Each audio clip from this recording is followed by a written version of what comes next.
Terima kasih Tuhan. Semua ini kami panjatkan kehadiran demi perantara Yesus Kristus Tuhan dan pengantara kami. Amin.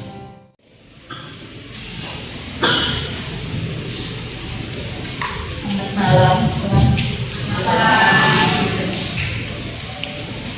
Pada malam hari ini kita mau ngomong tentang namanya Tuhan itu. Kita berdoa bersama juga. Dan sebetulnya saya kasih namanya ada dalam keluarga. Gak usah di dalam keluarga aja mestinya, tapi di dalam hidup kita. Ya, buat laki-laki, buat perempuan, buat siapa namanya menjadi teladan. Kenapa saya bilangnya di dalam keluarga? Karena namanya juga berasal dari keluarga Tuhan. Semua tahu kan? Ya? Bunda Maria berasal dari suatu keluarga. Siapa orang tuanya? Papanya Joakim, ibunya anak dan anak. Dan juga Bunda Maria itu juga mempunyai sebuah keluarga bersama dengan Santo Yosef dan Tuhan Yesus. Ya. Bunda Maria juga hadir di dalam keluarga. Misalnya kita tahu di dalam kitab suci dan Injil, Bunda Maria hadir di dalam perjamuan di Kana itu kan, di situ ada Bunda Maria. Juga di dalam waktu dia pergi mengunjungi Elizabeth, tantenya itu kan, di keluarga kan ada Zakaria dan juga ada Elizabeth. Ya, jadi Bunda Maria mempunyai keluarga, berasal dari keluarga, juga hadir di dalam keluarga. Makanya kita bisa mencontoh semua tentang Bunda Maria. Kalau gereja bilang tangan yang Yesus, itu contohnya adalah saya sendiri. Saya dulu gak kenal tuh. Kalau doa saya cuma bilang Bapa atau Tuhan atau Allah yang kuasa. Tapi saya belum ngerti bagaimana siapa itu Bapa, Allah ini dan Tuhan Yesus. Cuma yang ngomong gitu aja. Doa ngomong Bapa ya Pak, doa Bapa kami. Tapi saya doanya banyakkan kepada Bunda Maria. Mengapa? Karena sejak saya kuliah, saya mau mulai kuliah, ibu saya terus meninggal. Jadi saya nggak punya ibu lagi, sedangkan saya punya adik 4. Saya anak paling besar. Jadi saya merasa apa-apa tuh perlu seorang ibu. Oleh karena itu saya dekat sekali rasanya dengan Bunda Maria. Demikian juga ketika saya sudah menikah, saya punya anak-anak, lalu divonis bahwa saya harus dioperasi ginjal saya. Saya udah nitipin anak saya 2 orang itu, masih kecil-kecil yang pada Bunda Maria juga. Saya nitipnya kepada Bunda Maria. Bunda Maria kalau saya dioperasi ada sesuatu apapun misalnya terjadi, yaitu saya mikirnya dioperasi terus saya meninggal. Jadi saya nitipnya kepada Bunda Maria. Saya nggak tahu lagi nanti anak-anak saya sama siapa, saya juga nggak tahu. Karena sesudah ibu saya meninggal itu hubungan dengan keluarga dan pihak ibu itu jadi jauh. Jadi saya selalu bawakan Bunda Maria, selalu bawakan doa saya. Anak saya sakit, dia bawa ke dokter, tunggu di ruangan dokter. Saya juga terus bersama Bunda Maria, salam Maria, terus itu. Mulut ini kayaknya terus susah. Jadi saya merasa dekat dengan Bunda Maria sampai saat ini. Sampai saya dibawa satu saat diajak satu keluarga pergi ke puncak. Saya pikir mau diajak buat bermain-main, ternyata sana dikuliahin terus. Itu teman saya itu dua-duanya di sini. Dia kuliahin terus sampai 3:30 pagi tentang kamu gak usah lagi novena Bunda Maria, kamu gak usah lagi berdoa salam Maria. Terus tapi saya bilang gak bisa. Bagaimanapun kamu ngomong, saya tidak akan bilang meninggalkan Bunda Maria. Sebab saya banyak ditolong Bunda Maria. Rasanya pertolongan saya waktu itu saya merasa itu dari Bunda Maria. Tetapi kalau sekarang kita tahu ya, pertolongan itu datangnya dari Tuhan. Ya. Tetapi didoakan oleh Bunda Maria kan, melalui perantara Bunda Maria itu terjadi. mujizat atau dikabulkannya doa kita, biarkan perantara Bunda Maria kepada anaknya Tuhan Yesus. Ya, tapi dulu saya pikirnya itu dari Bunda Maria, karena dulu belum kenal, makanya itu saya begitu dekat dengan Bunda Maria. Nah, dengar apa yang gereja bilang itu, melalui Bunda Maria sampai kita akan datang kepada Tuhan Yesus. Ya. Nah, hidup itu adalah seperti sebuah siklus. Ya, siklus, tahu dong siklus ya.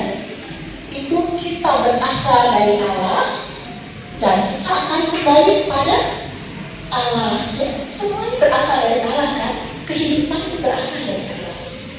Seperti sekarang saya bisa berumur sampai setua begini, ya, umur 70 ke atas, itu pun anugerah dan asal dari Allah. Tetapi nanti suatu saat akan kembali kepada Allah. Nah, sementara kita masih ada di muka bumi ini, apa yang harus kita lakukan itu melakukan kehendaknya.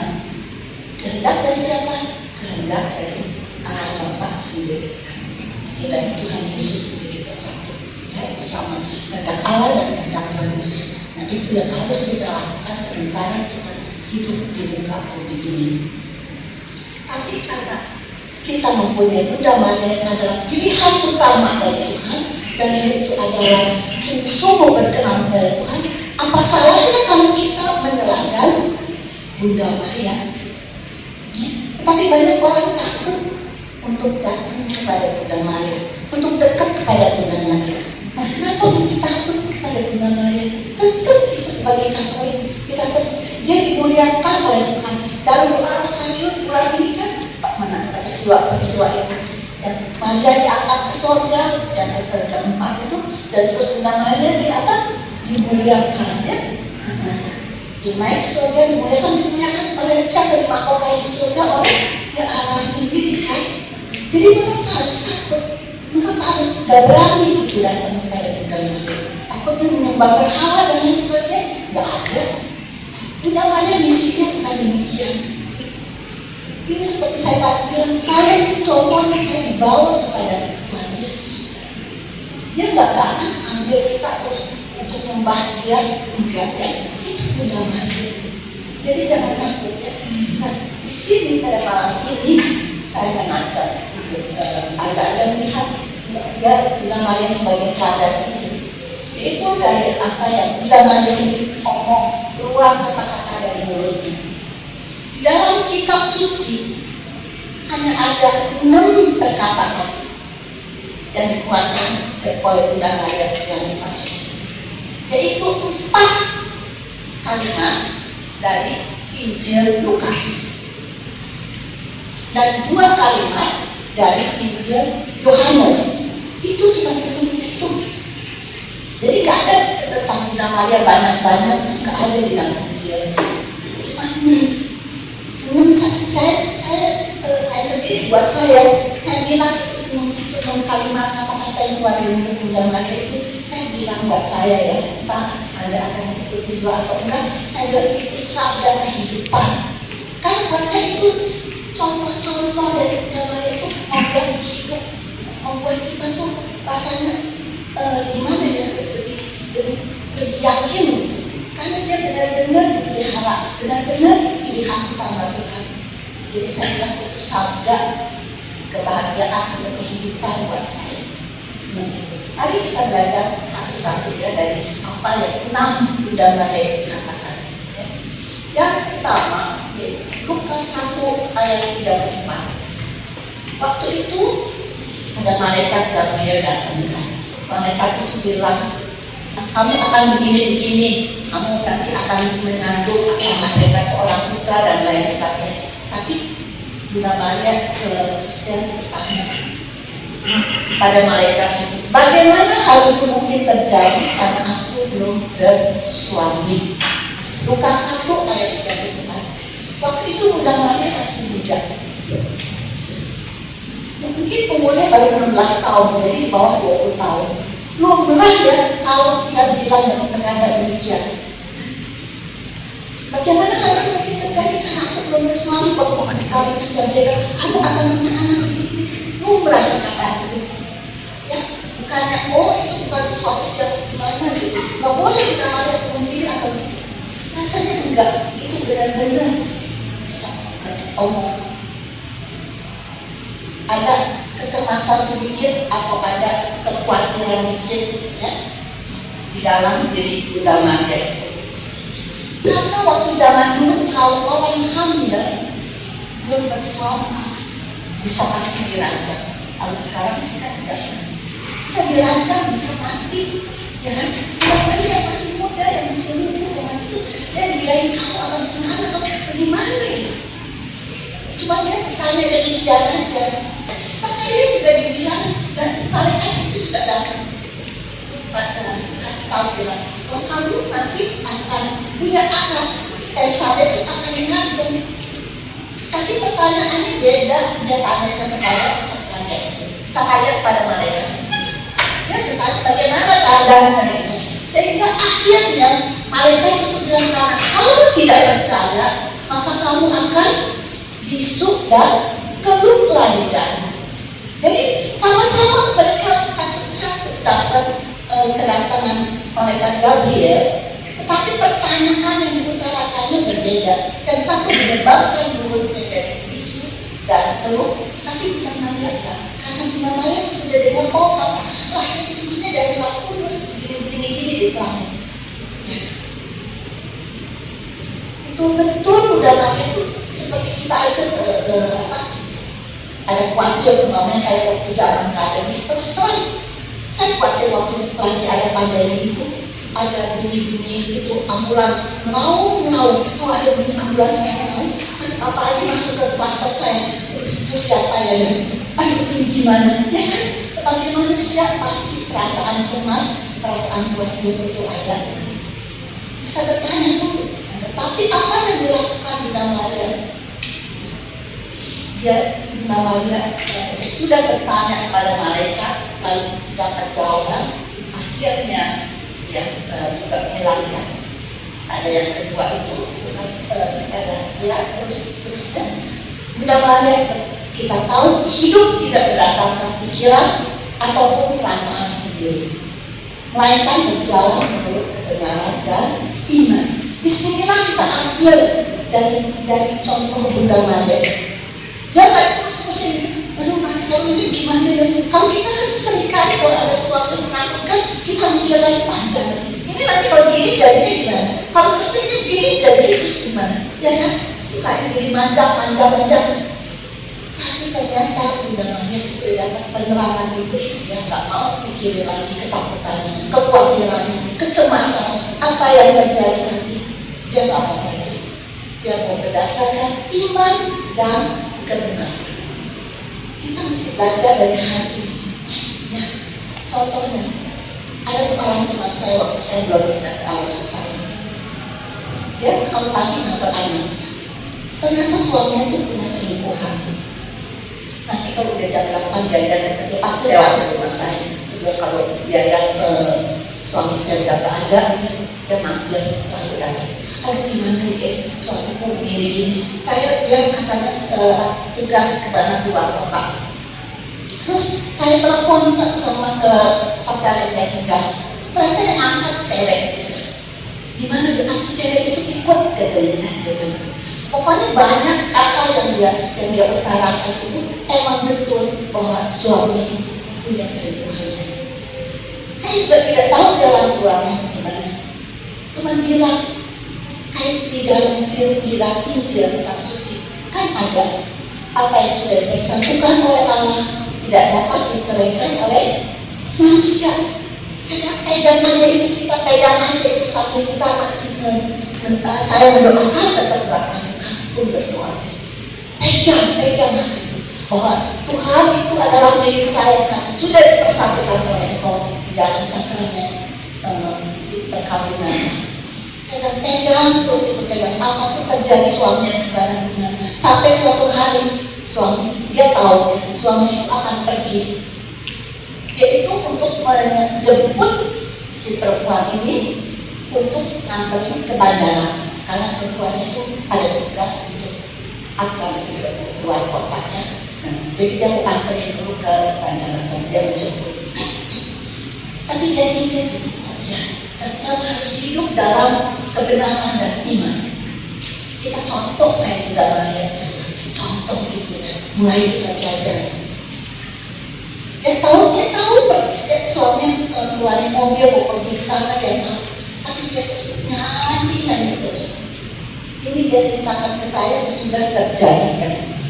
Ya saya terus memegang janji dan saya terus nyanyi sampai saya waktu sambil saya mau cengin itu kakek ini terus nyanyi pujian terus Allah kuasa melakukan gitu kan. Semua terulang pulang ya nanti nyanyi lagi terus apa yang terjadi? Suaminya balik lagi dan suaminya cuma bilang sendiri, dia nggak tanya kenapa kamu balik lagi atau gimana. Dia lalu lintasnya macet, nggak mungkin saya pergi lagi ke jauh. Jadi dia kan sudah mengerti bahwa oh suaminya tidak jadi pergi ke rumah beliaunya untuk jemput beliaunya antar ke bandara. Kankah buat dia itu senang kan? Sesuatu hal yang bagus kan buat dia. Dia merasa senang sekali. Oh memang benar. Kita harus mendasarkan iman terus. Harus memegang Tuhan terus. Tuhan yang tahu, Tuhan yang bekerja, bukan kita masing-masing. Demikian juga kalau kita menempuh hidup ini, mengikuti apa yang Bunda Maria sudah laksanakan di dalam hidupnya, kita juga akan mengalami kemenangan demi kemenangan. Terus pegang janji Tuhan. Sebab Tuhan tidak akan pernah tinggalkan kita. Janjinya dia berkata, aku menyertai engkau sampai akhir zaman.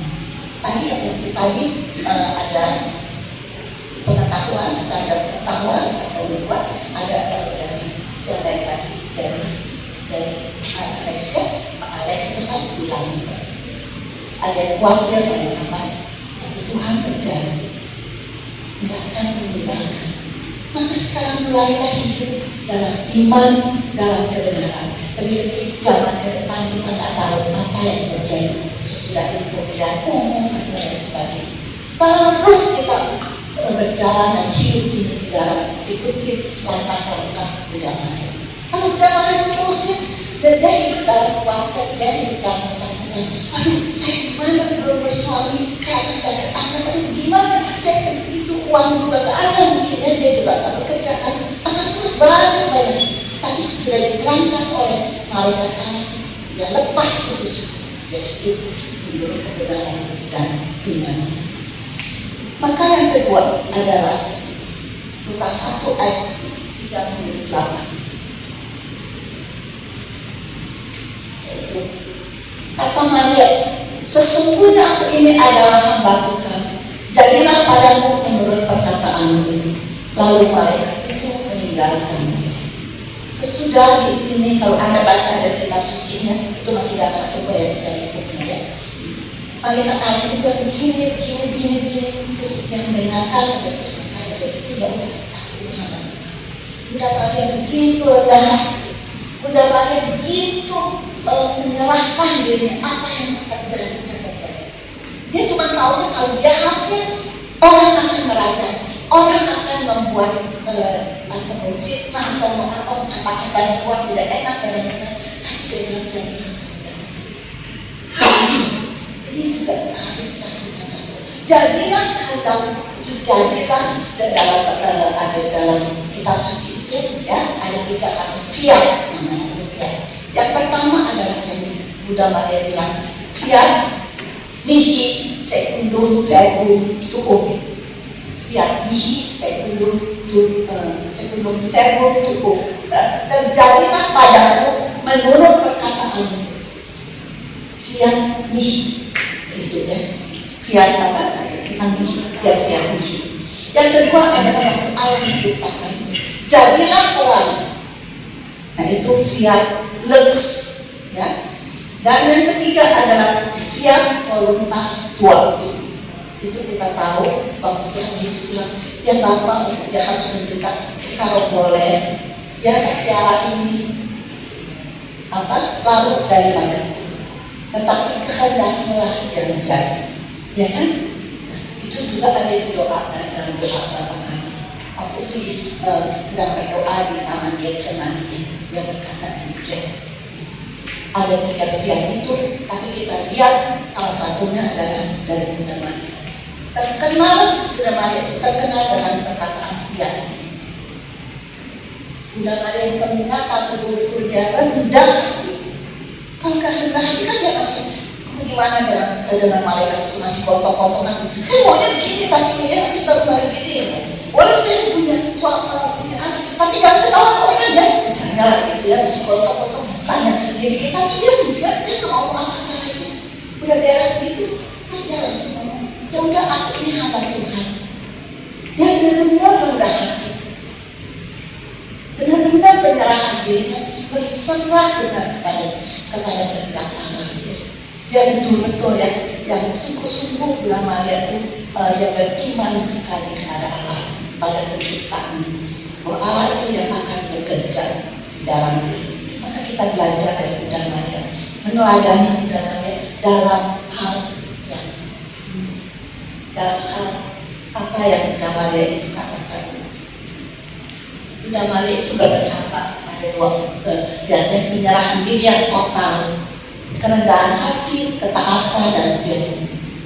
Dia tidak berhamba pada dua atau dua majikan.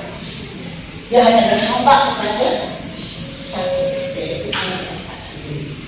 Ya kan?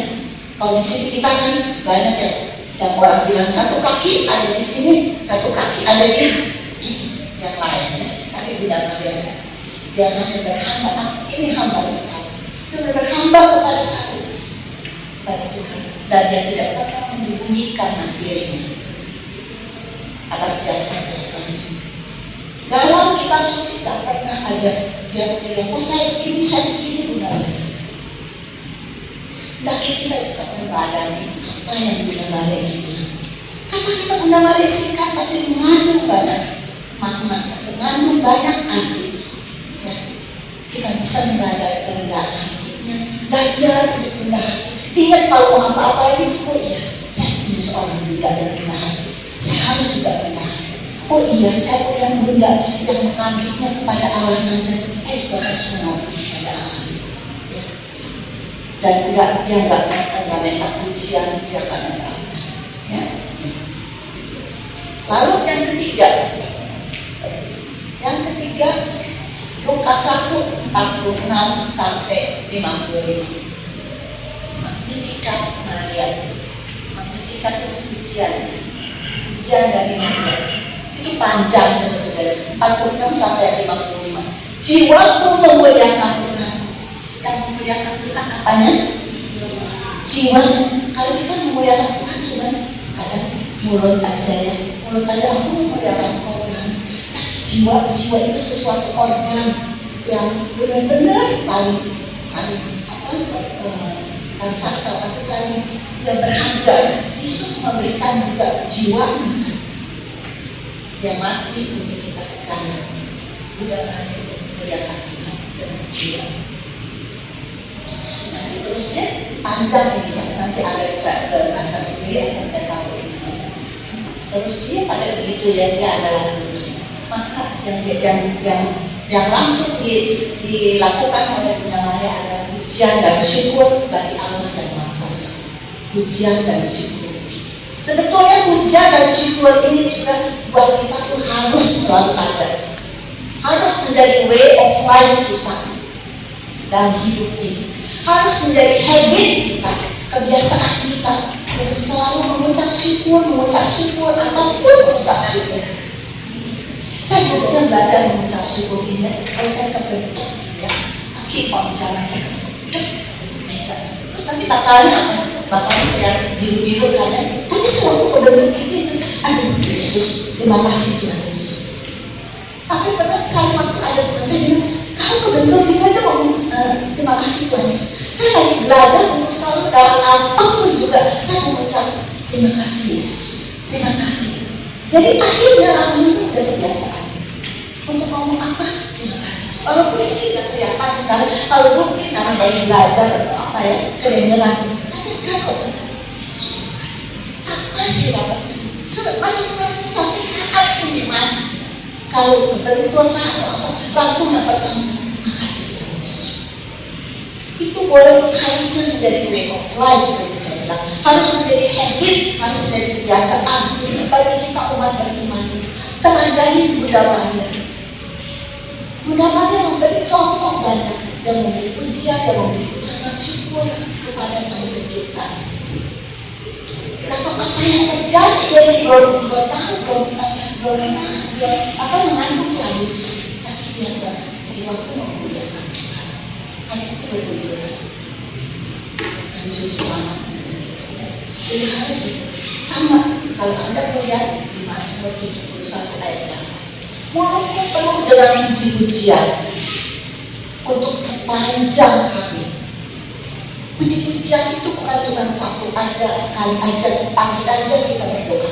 Dan keadaan kita melakukan tugas-tugas harian kita di rumah, ngomong, ucapan syukur, pujian. Ikutin apa yang di Mazmur 71 itu ayat 8. Supaya mulut kita dipenuhi dengan pujian, bukan penuhnya dengan gosip, penuhnya dengan kata-kata negatif ya, tapi biar mulut kita dipenuhi dengan pujian, penuh dengan ucapan syukur kepada Tuhan. Maka sekarang sampai sini Anda merasa nggak bahwa Bunda Maria itu sungguh pribadi yang boleh bilang luar biasa? Masih ada yang takut nggak untuk mendekati Bunda Maria? Enggak ya, harusnya bagus. Biar spontan enggak. Harus menjalankan malah bagus ya. Gak usah takut kalau ada orang yang takut ya. Kita bilang, gak usah takut mendekati Bunda Maria. Misi Bunda Maria bukan ayo. Agak sekarang mau pemilihan umum itu kan, ayo kamu ikut saya, kamu yang jadi ini saya, pemenang saya. Enggak. Bunda Maria kalau udah dapet juga dia bawa kepada anaknya. Dia gak ngambil dari kita apa-apa. Dia mau kita selamat. Makanya gak heran kalau Bunda Maria sampai sekarang itu nampakkan diri di sini, nampakkan diri di mana. Itu hanya untuk cuma, ayo dong bertobatlah. Anakku sudah melakukan sengsara dan deritanya. Kenapa kalian masih gak bertobat? Dia mau misinya untuk menyelamatkan kita juga, tetapi bukan untuk kemuliaan untuk dia. Dia mau membawa, menghantar kita manusia-manusia kepada putranya Yesus. Nah itu misinya. Dia nggak menggantikan dirinya itu menggantikan Yesus dengan dirinya. Enggak, sama sekali enggak. Jadi nggak usah takut untuk berdevosi kepada Bunda Maria. Nggak usah takut untuk ngomong-ngomong berdoa kepada Bunda Maria. Sungguh Bunda Maria itu orang yang bisa kita teladani. Jangan takut dengan kedekatan kita dengan Bunda Maria. Yang keempat, yaitu Lukas 2 ayat 48. Yesus ini kan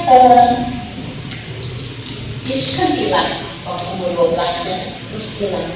Terus ketemu lagi udah 3 hari 3 malam Santo Yosef dan Bunda Maria mencari Yesus. Ketemu lagi terus Yesus Bunda Maria bilang, nah mengapa kau berbuat demikian terhadap kami? Bapakmu dan aku dengan semas mencari kau. Bunda Maria cuma ngomong itu lumrah ya, lumrah gitu. Seperti anak saya waktu saya masih di Tanjung Duren, Jakarta itu, sebelum saya pindah dari ke tempat lain, itu naiknya kami baru pindah dari Bandung ke situ ya. Terus karena belum kenal itu rutenya saya belum beralih setia ke tempat situ, yaitu di sekolahnya di Santa Maria mana? Pusat itu kota. Bukan itu air atau apa yang situ-situ ya, jadi naik bus jemputan. Nah nanti kamu mesti pulang jam 2 kan, mereka waktu itu masih SD. Pulang jam 2, tapi jam 2 belum datang. Jam 3 belum datang. Waktu itu nggak ada HP gitu ya, apalagi anak kecil kasih HP gitu. Terus saya khawatir nggak sebagai seorang ibu? Khawatir nggak ya? Jam berapa ini? Hubungin siapa? Nggak tahu kan? Nah, ini kan namanya 3 hari 3 malam cari anaknya. Apakah nggak khawatir? Saya aja merasakan khawatir loh. Baru cuma berapa jam yang harusnya udah nyampe di rumah, kok belum nyampe. Udah khawatir. Udah saya masuk ke kamar, saya doa lagi di kamar. Kenapa anak saya belum datang ya Tuhan? Gimana gitu, jangan ada apa-apa gitu. Kan udah khawatir.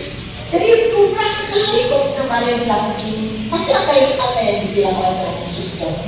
Kenapa kamu cari aku? Bukankah aku harus ada di rumah Bapakku? Ya kan? Nah kalau dibilang gitu, Pauli kita terus, dari mana kamu? Kita bilang sama anak kita. Terus kenapa sih nyari-nyari sih? Kalau anaknya masih udah besar, karena masih kecil, ini masih kecil ya. Terus kalau dibilang gitu, udah pada ini gak kiranya naik darah. Wah, anak bukan sayang kayak gitu. Ya kan bilang, pasti kita udah emosi kita udah lebih dulu. Orang yang nyayang-nyayangin kamu bilangnya gitu, kenapa harus cari aku? Begini gitu. Ya ampun, dari tadi gitu ya. Ini 3 hari 3 malam loh carinya. Bukan seperti saya tadi cuma beberapa jam. Kalau dibilang gitu kan pasti kurang ajar banget sih anak. Ya kan pasti kita ngomong, udah pasti. Seorang ibu itu pasti. Ya, udah banyak kok enggak. Atas perkataannya dia tuh, dia bertanya gitu dia lumrah ya. Dia bilang aku cemas, bapakmu cemas, pasti ya. Tapi jawaban anaknya bilang begitu. Tapi Bunda Maria enggak. Oleh karena itu ini juga satu teladan buat kita. Kalau anak kita ngomong sesuatu, enggak langsung jawab yang enggak enak di hati. Jangan cepet langsung enggak emosi, terbakar begini. Ngomong lagi ke anak kita. Ini teladan juga. Mungkin di sini udah cucu-cucu ya, tapi mungkin ada juga yang masih punya anak-anak itu masih, atau mungkin nanti buat nasihat-nasihat kepada anaknya supaya juga nanti kepada cucu-cucunya jangan terlalu gampang reaksi anak begini begitu langsung mudah reaksi. Kita belajar dari Bunda Maria. Dia bilang dia diam aja. Bunda Maria itu diam aja. Atas jawaban Yesus itu dia tak marah, tapi menyimpan semua dan merenungkannya di dalam hatinya. Dia simpan. Dia cuma pikir kenapa ya saya nggak ngerti, kenapa dia mesti ada di rumah bapaknya. Dia bilang begitu. Dia simpan, dia renungkan. Jadi ini contoh buat kita. Jangan cepat mulutnya cepat bereaksi, apalagi mengeluarkan kata-kata yang negatif, ya kan? Dan yang kedua juga, dia Santo Yosef dan Bunda Maria cari berduaan, pasti saja berduaan kan bolak-balik. Terus terjadi nggak tuh? Kita lihat mereka bertengkar. Bukannya sama kamu kan bapaknya, kan mestinya anak laki-laki pegang dong, ya kan pasti. Enggak lah, kamu perempuan, mamanya, ya kan? Mamanya lah yang mesti pegang anaknya. Kan pasti ada begitu-begitu kan? Ya kadang-kadang kita akuin ya, saya pun ya, usia pernikahan saya dengan suami saya itu 51 tahun baru bulan lalu ya.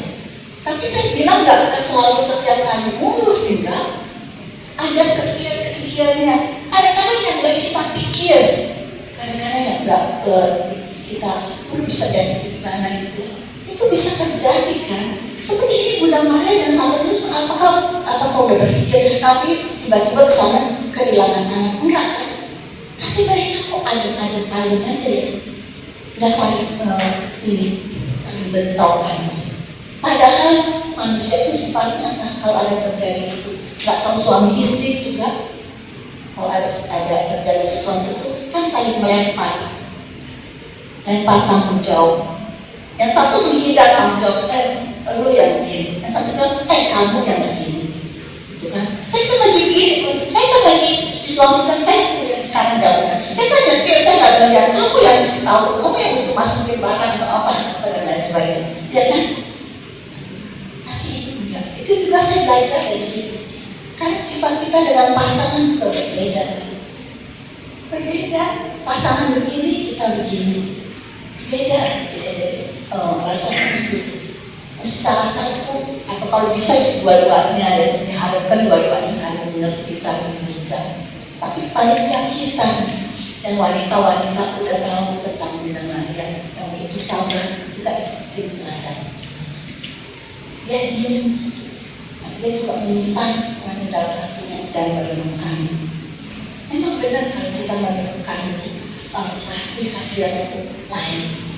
Tapi kalau kita merenungkannya, ingat-ingat yang negatif, yang nggak ada hasil, ya. Saya pernah tinggal, ini saya waktu cerita begini, ini ada kesaksian diri sendiri dalam saya belajar untuk meneladani Bunda Maria ini. Waktu saya pindah dari Bandung ke Jakarta sini, itu tahun 91 ya. Nah, kami tuh tinggal di sana di Bandung, di parokinya namanya Gereja Bandung. Nggak tahu nama gerejanya apa, tapi cuma tahunya itu Gereja Bandung. Seperti di sini Gereja Bojong. Tahu nggak apa gereja apa itu? Belum tentu tahu kan? Ya tahu ya, tahu. Tapi Gereja Katedral namanya apa? Kadang-kadang enggak di katedral kita bilangin gitu kan? Tapi nggak tahu. Saya juga dulu gitu. Saya tinggal di daerah itu di Pakpan. Saya baru tahu itu gereja itu Bunda 7 kedukaan. Loh, Bunda Maria punya 7 kedukaan ya? Saya bilang itu apa kedukaan dia? Saya nggak tahu itu gereja itu namanya 7 kedukaan atau sekarang bilangnya sabta kedukaan Bunda Maria. Saya nggak tahu juga. Saya datang ke pastoran itu, ke pastoran TBK. Saya tanya satu romo ya, romonya sekarang udah dipindahkan karena udah usul, pindahkan ke Malang. Karena sana kan ordonya ordo Karmel. Karena pastor saya ini pada satu udah dapat ini, yang ini yang kalau ini apa? Ini nggak tahu. Pastornya juga nggak tahu. 7 kedukaan Bunda Maria apa sih juga nggak tahu. Sedangkan di Gramedia atau di toko rohani belum ada itu. Saya cari apa sih Bunda, kedukaanmu apa? Saya tanya sampai di dalam buku itu apa, saya cari tentang Bunda Maria dan kehidupannya. Akhirnya saya bisa ya begini. Terus saya datang lagi, pastor ini bukan ya, ke pastor lain juga. Ini 7 kedukaannya ini benar nggak gitu ya? Terus udah gitu, iya tapi dia benar kali ini kata gini ya. Udah saya bikin renungannya. Itu saya langsung saya wartakan begini kepada pertama-tama kepada keluarga saya sendiri, kan sudah ada pertemuan keluarga. Nah, saya bawakan tentang itu saya masih ada itu sampai sekarang masih kepada siapanya saya masih ada tulis. Yang pertama itu tanggal 16 Mei tahun 1993 itu pertama kali saya wartakan tentang 7 kedukaan Bunda Maria itu. Lalu saya bawa juga, sebab saya udah seorang legioner sejak udah lama ya. Saya bawa ke kelompok legioner, saya bilang kan di sana juga ada coffee morning di sana, sebetulnya Timoni bukan coffee, Timoni ya ada pertemuan itu. Jadi saya bawa ke situ, ada orang yang minta dong gimana? Karena mereka juga nggak tahu 7 kedukaan itu apa, ya boleh aja gitu ya. Terus udah gitu kemana dipanggil kemana gitu ya ke PA kecil, terus saya bawa itu. Jadi itu sudah saya tahu tahun 93 itu saya mulai menemukan mendapatkan dan mewartakan itu kedukaan. Sekarang rupanya pernah saya lihat di satu buku di toko buku ada gitu. Tapi saya juga nggak beli, jadi saya juga nggak tahu. Memang saya tahu sekarang itu ada, tapi ada lagi atau enggak saya juga nggak tahu lagi. Karena saya nggak pernah beli itu, nggak punya saya, ya. Tapi ada ininya, ada manfaatnya ternyata menemukan itu. Ngapain menemukan apa? Daripada menemukan yang bikin sakit hati atau yang bikin kesel, menemukan tentang ya itu dan itu kedukaan Bunda Maria itu apa ya kita mau tahu. Sekarang saya tahu itu apa aja kedukaan Bunda Maria. Seperti saya tahu juga sekarang 6 sabda bahagianya Bunda Maria. Saya bilang buat saya bahagia ya, karena itu buat teladan buat saya. Lalu waktu pandemi ini juga apa yang bisa saya lakukan? Kan kita nggak bisa keluar kan. banyak waktu kan di rumah aja. Jadi saya juga merenung tentang Bunda Maria. Dan akhirnya apa yang didapat itu saya bisa dapat satu buku ini, dibantu oleh Pak Ari itu untuk mencetaknya. Ini sehingga bisa dijual waktu itu, dan juga uang sebagian juga untuk satu kegiatan dalam dekapan Bunda Maria. Hasil renungan dari waktu pandemi ini. Ya. Jadi Bunda Maria membawa saya besar dengan merenung, meneladani contohnya, ya, maka ada hasil yang didapat. Merenungkan peristiwa yang terjadi dalam kerajaan kudus. Pastinya kita mohonnya kepada Roh Kudus kan, dan juga tidak melempar atau menghindari tanggung jawab. Sebagai orang yang sudah dalam Tuhan, kita enggak punya kebiasaan untuk lempar tanggung jawab atau menghindari tanggung jawab kita ya. Yang kelima adalah Yohanes 2 ayat 3. Mereka kehabisan anggur. Ini di mana? Di pesta di Kana ya. Bunda Maria itu bukan Bunda Maria itu adalah bukan orang yang yang bertanggung jawab di dalam itu. Tetapi kok Bunda Maria yang benar-benar dia yang peduli ini habis. Jadi kalau kita pergi dalam kawinan kita, tangki cinta kita mulai ya perkawinan berapa tahun, berapa puluh tahun, mulai kosong atau jadi tawar, mohonlah kepada Bunda Maria ya, seperti yang kita udah lihat contohnya, dia concern sekali, dia peduli sekali ya, dia benar-benar yang apa yang kurang, pasti dia juga lihat kekurangan kita ya. Oleh karena itu maka mintalah kepada Bunda Maria, kalau kita kekurangan cinta ya, atau ketengki cinta kita antara suami dan istri yang sudah mulai kosong, nanti udah karena dia adalah seorang pendoa syafaat yang ulung ya, dia akan memohon pada putranya yang tidak pernah menolaknya. Di Bethlehem Bunda Maria adalah Bunda Yesus. Di Kalvari Bunda Maria itu menjadi Bunda seluruh manusia ya. Di kandang binatang dia melahirkan Yesus tanpa penderitaan ya. Tapi di bawah kayu salib dia melahirkan kita ini, dan dalam itu melahirkannya karena Yesus memberikan atas kayu salib itu, Yesus memberikan inilah anakmu, inilah ibumu. Waktu dia berdialog dengan muridnya yaitu Santo Yohanes gitu. Dia melahirkan, jadi Bunda Maria melahirkan kita semua yang penuh penderitaan menjadi ratu para martir ya. Mana mungkin ya kita enggak mengasihi Bunda Maria. Oleh karena Bunda Maria ini seperti begini concern, begini peduli kita yang masih diberi hidup, kita ini yang kita tahu kan ada waktunya hidup itu kesempatan, hidup itu anugerah, waktu juga adalah kesempatan, maka manfaatkanlah waktu yang ada atau hidup yang masih diberikan Tuhan untuk berbuat kebaikan pada sesama kita, hidup dengan cinta kasih dan rendah hati. Dan makanya semoga sisa hidup kita menjadi berkat bermanfaat bagi orang banyak. Lalu yang ke-6, ini bahwa perhatian dan peduli pada sesama ya. Bunda Maria, kita juga mohon contoh ini ya, di dalam lingkungan dulu kita sendiri, dalam rumah tangga, lalu keluar, keluarga besar dan komunitas kita peduli ya. Yang ke-6 ini Yohanes 2 ayat 5. Apa yang dikatakan padamu, buatlah itu. Bunda Maria bilang kepada pelayan-pelayannya itu, dia tahu pasti bahwa putranya itu akan lakukan. Buktinya putranya bilang begini kan, ibu mau apa kau daripadaku, saatku belum tiba ya kan.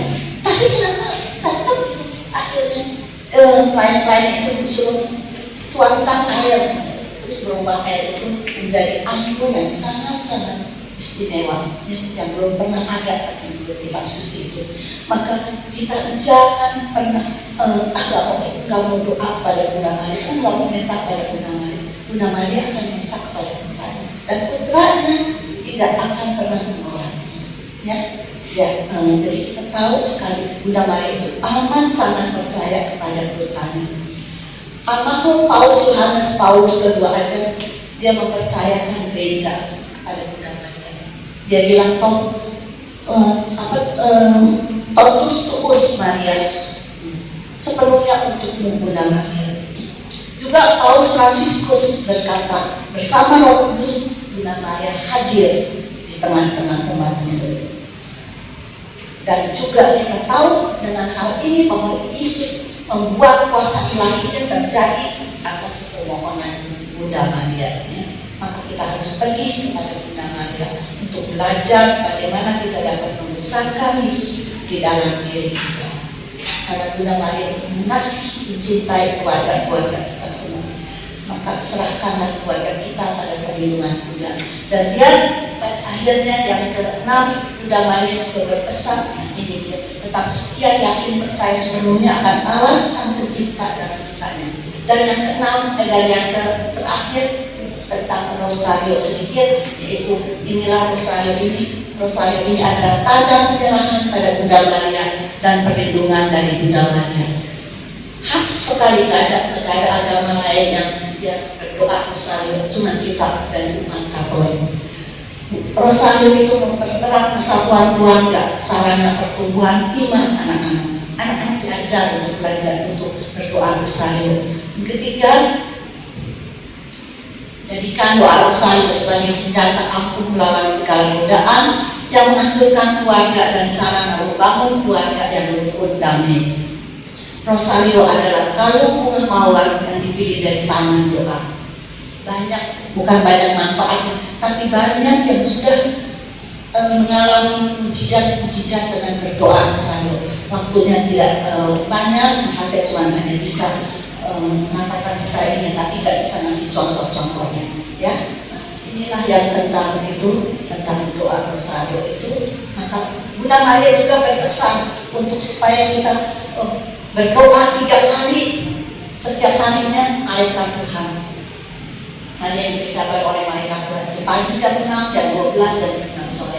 Dan juga Bunda Maria juga berpesan untuk berdoa kepada malaikat pelindung kita masing-masing. Sebab kita mempunyai malaikat pelindung yang melindungi kita.